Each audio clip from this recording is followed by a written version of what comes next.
नमस्कार साथियों, आप सबका पुनः स्वागत है। तो आज हम लोग डिस्कस करने वाले हैं श्रीमद् भगवद गीता अध्याय 3 श्लोक अर्थ 3। इससे पहले हम लोग अध्याय 1 और अध्याय 2 के सभी श्लोकों का अर्थ सनत वाजपेयी यूट्यूब चैनल पर अपलोड कर चुके हैं। आप में से कोई भी व्यक्ति सरल हिंदी भाषा में भगवद गीता को समझना चाहता है, आप हमारे चैनल में आए, आपको प्लेलिस्ट मिलेगी भगवद गीता।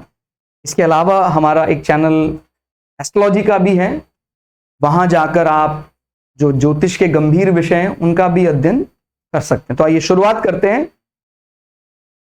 श्लोक संख्या 3 में भगवान श्री कृष्ण अर्जुन को संबोधित करते हुए क्या कहते हैं, मतलब हमने ये जो भगवान श्री कृष्ण और अर्जुन का संवाद है उसको अपने जीवन को सरल करने के लिए समझना है। और अर्जुन को हम एक प्रकार से कह रहे हैं, भाई भगवान अर्जुन को कह रहे हैं, मतलब एक प्रकार से हमें ही कह रहे हैं। तो क्या कह रहे हैं भगवान? श्री भगवान बोले, हे निष्पाप। भगवान बोलते हैं कि जिसके अंदर पाप नहीं है, इस लोक में 2 प्रकार की निष्ठा मेरे द्वारा पहले कही गई है। मतलब जैसे अभी इससे पहले वाले श्लोक को देखेंगे तो ये एक प्रकार से भगवान के द्वारा उत्तर दिया जा रहा है अर्जुन के काउंटर क्वेश्चन का। भगवान ने क्वेश्चन माने जो प्रश्न किया अर्जुन ने, उसका उत्तर भगवान ने दिया कि भाई आपके मन में जो संशय है वो व्यर्थ ही आ रहा है, मैं तो पहले ही इनके बारे में आइडिया दे चुका हूं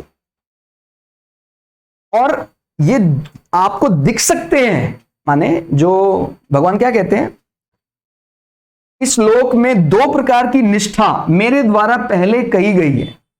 निष्ठा अलग अलग दिख सकती है लेकिन मार्ग वो पहुंचाएगा एक ही जगह। उनमें से सांख्य योगियों की निष्ठा तो ज्ञान योग से और योगियों की निष्ठा कर्म योग से होती है। भगवान इस बात को अभी अर्जुन को और अच्छे से एक्सप्लेन कर रहे हैं। जो अर्जुन के मन में ऐसा संशय उत्पन्न हुआ कि भाई मैं करूं तो करूं क्या। एक तरफ तो आप कहते हैं कि भाई ज्ञान सर्वश्रेष्ठ है, मुझे ज्ञान बहुत प्रिय है। भगवान आगे और इसको एलोबरेट, भगवान बढ़िया से एक्सप्लेन करेंगे कि भाई मुझे तो ज्ञान भी प्रिय है, कर्म भी प्रिय है, और आगे जब संवाद चलेगा तो भक्ति भी बहुत प्रिय है। यहां पर कोई ऐसा नहीं कि कोई ये श्रेष्ठ है, ये अधम है, ये सब अगर एक कोई जो रास्ता है जो जिसका डेस्टिनी सेम है, माने रास्ता तो वही पहुंचा रहा है सबको, लेकिन अलग अलग व्यक्तित्व अनुसार। मेरा अगर मैं क्षत्रिय धर्म मैंने वर्ण किया है तो मैं उसी क्षत्रिय धर्म में रहकर ईश्वर को प्राप्त कर सकता हूं। अब मुझे फिर अपने शस्त्रों को त्याग कर अगर मैं तपस्या के लिए चला जाऊं तो वो ठीक नहीं होगा, लेकिन वो मुझे मार्ग वहीं तक पहुंचा देगा जो ज्ञान योग वाला कर रहा है। तो हमरा और अलग ढंग से यहां समझाते हुए लिखा है कि अक्षर नाशवान देह के लिए, यानी अगर थोड़ा और सरल होकर समझना हो, भाई जिसको ये कठिन टर्मिनोलॉजी नहीं ज्यादा जचती है कि भाई ये किसका विषय, ज्ञान योग सांख्य ये क्या विषय, तो कहते हैं ठीक है भाई अपना आप तो कर्म करके संसार से जो मिल रहा है उसको एकदम संसार को ही समर्पित कर दे। उस रूप में अगर आप कर्म करते रहेंगे तो आपको संसार ही मुक्त कर देगा। तो ये क्या है? कर्म योग। यहां पर संसार को महत्ता दी जाती है, शरीर को नाशवान माना जाता है कर्मयोग में, लेकिन वो दर्शन शास्त्र भी आपको ईश्वर से मिला देगा। तो क्या बोल रहे हैं? क्षर यानी जिसका क्षय हो जाता है, जिसका नाश हो जाता है, जिसका डिके हो जाता है। क्षर हम वैसे अपनी बोलचाल की भाषा में कोरोजन को भी कहते हैं। जैसे लोह पर क्षर चला गया तो लोहे पर जंग लगना शुरू हो गया तो लोहे का नाश हो रहा है। तो जो शरीर है ये नाशवान है। तो नाशवान, या मेरी बुद्धि बहुत ज्यादा कठिन विषयों को समझ नहीं पाती है, जो जीवात्मा के लिए कुछ ऐसे ध्यान योग की बातें आती है वो नहीं समझ पाती हैं ईश्वर को जानने की, तो फिर उसके लिए कहते हैं भी सिंपल है, आप संसार में अपने कर्तव्यों को निष्काम होकर पूरा करें। वो जो आपका कर्म है वही आपको संसार के जन्म मृत्यु के बंधनों से मुक्त कर देगा। ठीक हो गया? तो नाशवान देह के लिए कर्म योग सरल मार्ग है। भाई मैं गौ की सेवा से भी मैं क्या मुक्त हो सकता हूं? मैंने किसी को जप करते हुए देखा, कोई बहुत शास्त्रों का वैदिक ब्राह्मण, कोई जानकार है, वो वेदाध्ययन करता है, बहुत कठिन सूत्र उनको पता है, और मेरे मन में भी बड़ी जिज्ञासा जागती कि मैं भी क्या उस मरणोपरांत उस लोक में जा सकता हूं जिस लोक की कल्पना मेरे मन में उनके प्रति हो रही है, कि क्या इनका दिव्य शरीर है, कैसे संसार में रह रहे हैं, क्या वैदिक जीवन इन्होंने जिया है। तो उसका उत्तर है हां, मैं भी उन लोकों में जा सकता हूं, मैं अपने कर्म को बड़ी शुचिता से करूं। मुझे सेवा कर्म मिला है, मैं गौ की सेवा करता हूं, या जिस भी कर्म में मैं लगा हुआ,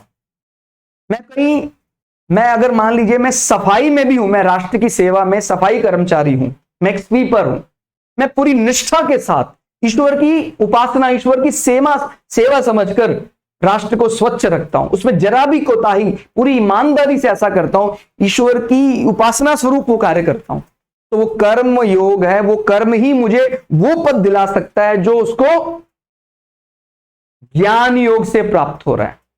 ऐसा ही एक और भी अलग अलग अपने को मिलेंगे आगे चलकर, भक्ति योग मिलेगा, संन्यास योग मिलेगा इसमें। लेकिन अगर जो तात्कालिक संशय पैदा हो रहा है अर्जुन के मन में, वहां भी देखा जाए तो वहां भी ऐसा नहीं कि वो, जैसे अर्जुन ने कहा कि मेरा मन कर रहा है कि मैं शस्त्र को त्याग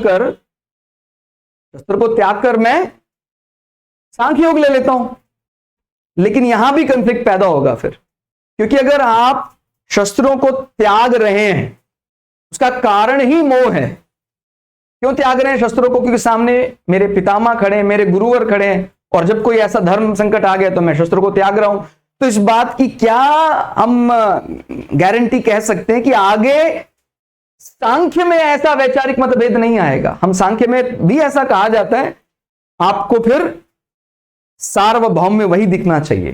तो कोई ऐसा चैलेंज वैचारिक दृष्टि से रह गया तो फिर हम वहां भी फेल हैं। तो जो मूलभूत सिद्धांत है, सैद्धांतिक रूप से वो चीज हर जगह लागू होगी। ऐसा नहीं है आप भक्ति योग में चले जाओ तो आपको वहां समर्पण नहीं करना होगा, वहां आपको त्याग नहीं करना होगा, वहां आपको किसी को छोड़ना नहीं है। छोड़ना माने जो संसार के विषय आप वो जानते हैं, मुक्ति के लिए संसार में रहते हुए कर्तव्य करना है, लेकिन उसके जो फलों का मोह है उसको छोड़ देना है। वो तो अपने को मिलना ही है, लेकिन अपने को चाहना नहीं है। तो ऐसा हर योग में है, चाहे आप सांख्य योग में जाएं, चाहे आप, क्योंकि आप ये समझते हैं मद आने का डर होता है। जब हम केवल ज्ञान की प्राप्ति करने लग जाते हैं, हम सब कुछ जानने लग जाते हैं। हम जान तो क्यों रहे थे? ताकि हम संसार के बंधन से मुक्त हो जाएं। लेकिन जब हम बहुत ज्यादा जानने लग जाते हैं तो फिर हमारे दंभ में फंसने का भय रहता है। तो वहां भी बहुत भय है, सारे ही रास्तों में भय है। कोई रास्ता ये ना समझे कि बहुत सेफ रास्ता इसीलिए मैं ले लेता हूं। अभी जैसे हमारे मन में ऐसा चैलेंज आ सकता है, जैसे अर्जुन के मन में आया है कि भाई युद्ध करने में थोड़ा चैलेंज लग रहा था, चलो हम वो ले लेते हैं। उसमें चैलेंज लगा तो वो ले लेते हैं। उस व्यक्ति का कुछ नहीं होने वाला है। तो अपने को ध्यान रखना है, हमारे जीवन में अगर ऐसा चैलेंज आ जाए और हम ऐसा कर रहे हैं, विचार आना वो अलग बात है। विचार मेरे मन में, हमारे मन में कभी भी आता है, लेकिन हमने उस विचार को एग्जीक्यूट नहीं किया। जैसे अर्जुन के मन में विचार आया, लेकिन अर्जुन ने एग्जीक्यूट, उसको छोड़ा नहीं कि मैं अब छोड़ ही देता हूं, मैं युद्ध परमानेंट, मैंने शपथ ले ली युद्ध ही नहीं करूंगा। तो फिर वो तो जितना उसने अर्जित किया था वो सारा पुण्य नष्ट हो जाता, अधम लोकों में जाना पड़ता। इसी तरह अपने को ध्यान रखना है, हम कोई भी कर्म कर रहे हैं, हमने तय किया था कि मैं संन्यास योग में रहूंगा। अब मुझे संन्यास योग में कोई चैलेंज दिखाई दिया, कहता ठीक है मैं कर्म योग ले लेता हूं। फिर मुझे कर्म योग में कोई चैलेंज लगा, ठीक है मैं अब ये भक्ति योग ले लेता हूं। ऐसा नहीं है, हमने जो तय किया अभी उस मार्ग से, क्योंकि उल्टा अब तो ये हो रहा है, आप वहां पर गड़बड़ करके यहां आएंगे तो वो रास्ता तो आपका लिए बंद हो ही गया था, अब ये रास्ता भी बंद हो जाएगा। फिर ये छोड़कर आप दूसरे में गए, ये तो बंद हो गया, दोबारा नहीं आ सकते हैं फिर, क्योंकि आप पर स्टैंप लग चुकी है कि भाई ये तो ब्लैक लिस्टेड है। उस रास्ते को भी बंद करके आ गया है। इसलिए हम ऐसा नहीं कर सकते। हमने जो मार्ग चुन लिया है अब वही हमें मुक्ति के मार्ग तक लेकर जाएगा। वो हमें मुक्ति, सबका फाइनल डेस्टिनेशन वही है, शरीर से शरीरी को पहचानना। हम शरीरी को पहचानना चाहते हैं, हम उस परमात्मा तक पहुंचना चाहते हैं, या कहें हम भी उसी रूप, माने हम भी परमात्मा स्वरूप है, जीवात्मा भी परमात्मा का ही अंश है। तो ये जो बात कही गई है, ये अगर कठिन दिखाई देती है किसी के लिए, अक्षर यानी अनाशवान जीवात्मा के लिए जब हम अध्ययन करते हैं, उसके बारे में जानते हैं, तो उसको ज्ञान योग कहा जाता है। तो ये सबका विषय नहीं है, किसी किसी को बहुत कठिन दिखाई देता है तो कर्म योग कर लें।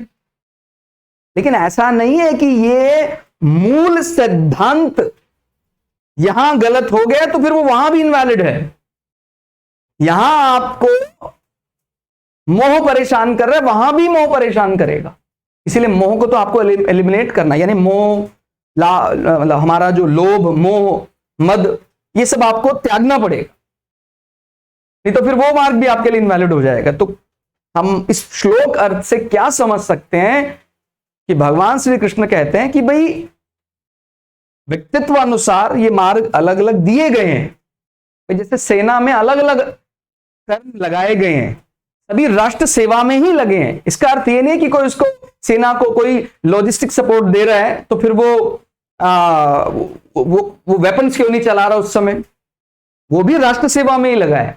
या कोई ऐसा मिलिट्री इंटेलिजेंस में है, वो गुप्त जानकारियां केवल इकट्ठी करता है, वो केवल जानकारियां इधर से उधर देता है, वो कोई फाइट नहीं कर रहा है, लेकिन है वो भी मार्ग उसको राष्ट्र सेवा में ही लगाए। इसी प्रकार से ईश्वर की भक्ति के अलग अलग रूप हैं, उस परमात्मा तक पहुंचने के रास्ते अलग अलग बताए गए हैं, लेकिन हमारा जो वफादारी है सेना के प्रति वो सभी जगह लागू है। ऐसे यहां पर भी हमारी परमात्मा के प्रति जो वफादारी है, समर्पण है, और ये जो लोभ, मोह, इनसे दूरी सभी जगह देखने में आएगी। ऐसा नहीं है कि हम कर्म योग में लग गए हैं तो फिर हम नाथ, रिश्तेदार, हाय हाय ये मेरा, हाय मेरा, इस प्रकार से कर्म करेंगे, ऐसा नहीं चलेगा। आपको कर्म करते हुए भी, ठीक है मेरा पुत्र है, उसके प्रति मेरे जो कर्तव्य है उसका मैं पूरा पालन करूंगा, लेकिन अगर कभी धर्म का दो राह आ जाता है, मेरे पुत्र और कोई दूसरे व्यक्ति के सामने मुझे तय करना हो कि धर्म अनुसार कौन सही है, तो केवल मेरा पुत्र है इसीलिए सही होगा, तो फिर मैं मुक्ति की तरफ नहीं जाने वाला हूं। हमारे पुत्र को भी हमें धर्म के तराजू में अगर तोलना है तो फिर ये देखना है कि धर्म अनुसार सही है या मेरा बेटा मतलब मोह अनुसार सही है। ऐसा इस प्रकार से चैलेंजेस हर जगह आएंगे। तो ज्ञान योग में जाएं चाहे कर्म योग में जाएं, जो हमारी शपथ जो हम लेते हैं, वो शपथ ईश्वर के प्रति जो समर्पण है वो तो सब जगह वैलिड होगा। वो वैलिडिटी आपकी टटोली जाएगी कि भाई आपके अंदर वो निष्ठा है कि नहीं है, या बार बार ये मार्ग अपने फ्लेक्सिबिलिटी के हिसाब से तय कर रहे हैं। तो आज के श्लोक अर्थ में फिलहाल इतना ही। मिलते हैं अगले श्लोक अर्थ में। श्लोक अर्थ आपको कैसा लगा कमेंट करके जरूर बताइएगा। जय श्री भृगु पराशरा, जय श्री शुक्राचार्य, नमस्कार।